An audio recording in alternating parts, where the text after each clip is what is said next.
En esta segunda parte continuamos revisando la respuesta que tiene el huésped frente a una infección bacteriana. Y aquí vemos una respuesta rápida, empleada y controlada, tanto humoral como celularmente. Recordemos cómo se activa el complemento, citoquinas proinflamatorias, se activa factores de coagulación, mediadores lipídicos, moléculas de adhesión, entre otras, y desencadenada por la activación conjunta de fagocitos, macrófagos y células endoteliales. Todo esto genera el cambio del CIRS hasta una componente de respuesta inflamatoria complicada donde hay un daño multiorgánico. En el Critical Care de 2011 nos dice que en paciente en cuidado intensivo no solamente hay que tener en cuenta los signos de CIRS, como son la fiebre, la taquicardia, la taquimnea o la leucocitosis y leucopenia, que hay otros signos fríos de la sepsis, como por ejemplo el balance positivo de líquidos, en este caso edemas, o por ejemplo una reacción inflamatoria generalizada con aumento de la PCR o aumento de la interleuquina 6, la hipotensión arterial, el incremento del gasto cardíaco, la disminución del gasto urinario, la falla renal, alteración de la perfusión de la piel, hiperlactatemia, hipoxemia, alteraciones de la glicemia, trombocitopenia, entre otras. Y digamos que esos son los signos que nos dicen que un paciente en estado crítico puede estar entrando en sepsis. Y recordemos que en los años 80, 90 y en la década del 2000 hablábamos del concepto del espectro de la sepsis como una respuesta balanceada entre el CIRS y el CARS. Aquí está el insulto fisiológico o el daño fisiológico y cómo el aumento de la interleuquina 1, 2, el factor de necrosis tumoral o el interferón gamma disparan toda la respuesta inflamatoria, conocido como los signos de respuesta inflamatoria sistémica, que llega un momento en que el paciente entra en MARS. El MARS es, digamos, todo el proceso de homeostasis, donde no hay ni un proceso inflamatorio ni un proceso de disminución de la respuesta inflamatoria. Pero hay pacientes que entran en un CARS persistente, o sea, una inmunodepresión debido a una regulación hacia la baja de ciertas interleuquinas, como la interleuquina 4, la interleuquina 10, que es la interleuquina antiinflamatoria por excelencia, y la interleuquina 13. Tanto un CIRS persistente como un CARS persistente pueden matar al paciente. Y vemos aquí en EMBO de 2012 cómo existen nuevas aproximaciones al estudio de la sepsis. Y en estos casos quiero resaltarles dos definiciones claves para entender la fisiopatología moderna de la sepsis. Los DAMP, que son modelos moleculares asociados a peligro, también conocidos como modelos moleculares asociados a daño, que son moléculas casi siempre similares a proteínas citosólicas o nucleares que pueden iniciar y perpetuar una respuesta inmune y esa respuesta inflamatoria es de origen no infeccioso. Importante, ese es el DAMP. Mientras que el PAMP son los modelos moleculares asociados a patógeno, en donde las células reconocen moléculas derivadas de patógenos de la respuesta inmune que inician y perpetúan una respuesta inflamatoria de origen infeccioso. Esos son los PAMP. Entonces, de esta manera, podemos ver una inflamación de origen infeccioso o una inflamación no infecciosa. Entonces, están los PAP y ellos se unen a los PRR, que son los receptores que reconocen este tipo de modelos. Entonces, por un lado, en la respuesta inflamatoria infecciosa están los Toll-like receptors, que lo veíamos en el módulo 2, y cómo están en la superficie de la célula y se unen a ligandos como el lipopolisacárido, el ácido lipoteicoico, el DNA, la flagilina, entre otras, y generan la respuesta inflamatoria.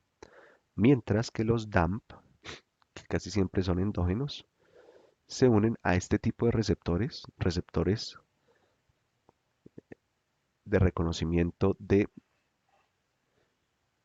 modelos, están en el citosol y a su vez se unen a un tipo de receptores que son de dominio nucleótido en el citosol y responden a este tipo de moléculas que no son de origen infeccioso. Por ejemplo, las proteínas de choque térmico, los cristales de ácido úrico, el hialuronino, la heparina sulfato, las defensinas, la catepsina G, etcétera. Todos estos entonces pueden generar una respuesta inflamatoria persistente, no inflamatoria, y una respuesta persistente inflamatoria.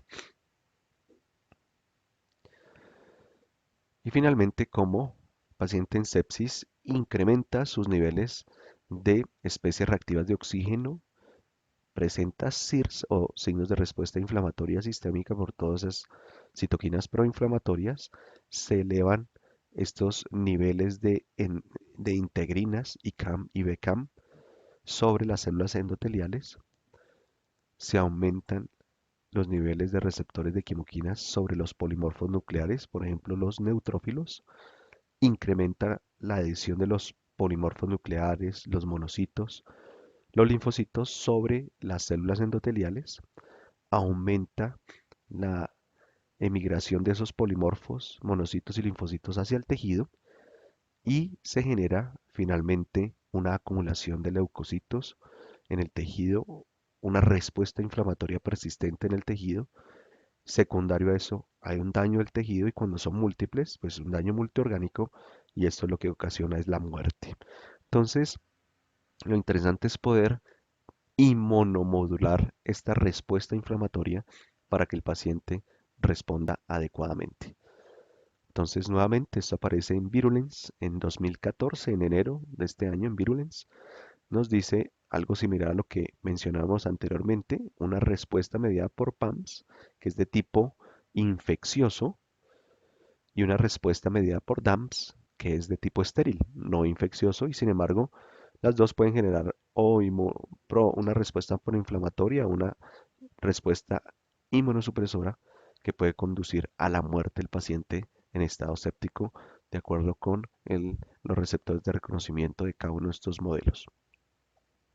Los tipos de moléculas asociadas a patógenos, que eran los que veíamos los PAMs, la procedencia y sus receptores al cual se unen. Entonces aquí están los PAMs, las, las moléculas asociadas a patógenos, el lipopolisacárido, recordemos que es de la pared del bacilo gram negativo, y su receptor, el Toll-like receptor, principalmente el CD14 o el receptor de integrina beta 2. El ácido lipoteicoico, que es de la pared del coco gram positivo, por ejemplo, estafilococo, y su receptor es el Toll-like receptor tipo 2. Eso genera una respuesta inflamatoria distinta. Mananos es la pared del hongo y sus receptores es el receptor de mananosa, proteínas fijadoras de manano. El peptidoglicano, que está en todas las paredes bacterianas, estos son los tipos de receptor que existen. El simosan de hongos, el tipo de Toll-like receptor tipo 2 y tipo 6. Las lipoproteínas en la pared bacteriana, Toll-like receptor tipo 2. Desconocido, compuestos de la superficie, por ejemplo, de la Neisseria. Recordemos que la Neisseria puede producir dos tipos de infecciones. La Neisseria meningitis produce meningitis y la Neisseria gonorrea, pues esta enfermedad. Toll-like receptor tipo 1 y tipo 2. Los flagelos sobre las bacterias, Toll-like receptor tipo 5. Y el RNA viral, el Toll-like receptor tipo 3. Y aquí están una serie de factores, por ejemplo, si el paciente tiene factores genéticos que pueden predisponer o a la supervivencia, por ejemplo, la bacteria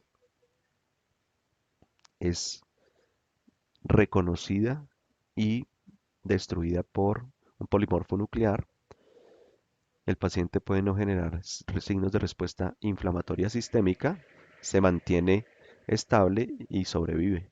Mientras que si hay una baja respuesta a las citoquinas, puede existir CARS, o sea, una inmunosupresión, y el paciente morir si existe un defecto en la muerte de esas bacterias y hay una carga bacteriana, un alto nivel de citoquinas, pero el paciente finalmente no responde y puede morirse.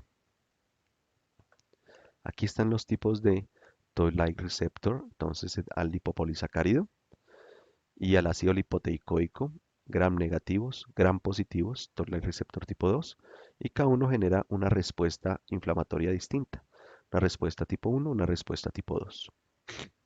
Está el lipopolisacárido, que ya lo veíamos en otra diapositiva, en otro módulo, donde hay un lípido A, un core interno, un core externo y una cadena específica.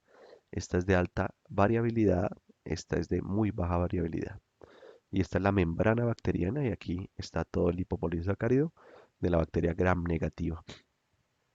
Entonces al unirse al Toll-like receptor tipo 4, entonces puede disparar una cascada de quininas, estimular el factor nuclear kappa beta y esto pasa al núcleo, al pasar el núcleo inicia un proceso de transcripción del DNA, o sea, permite que el DNA se exprese y genera genes para la apoptosis, citoquinas, moléculas de adhesión, especies reactivas de oxígeno, adicionalmente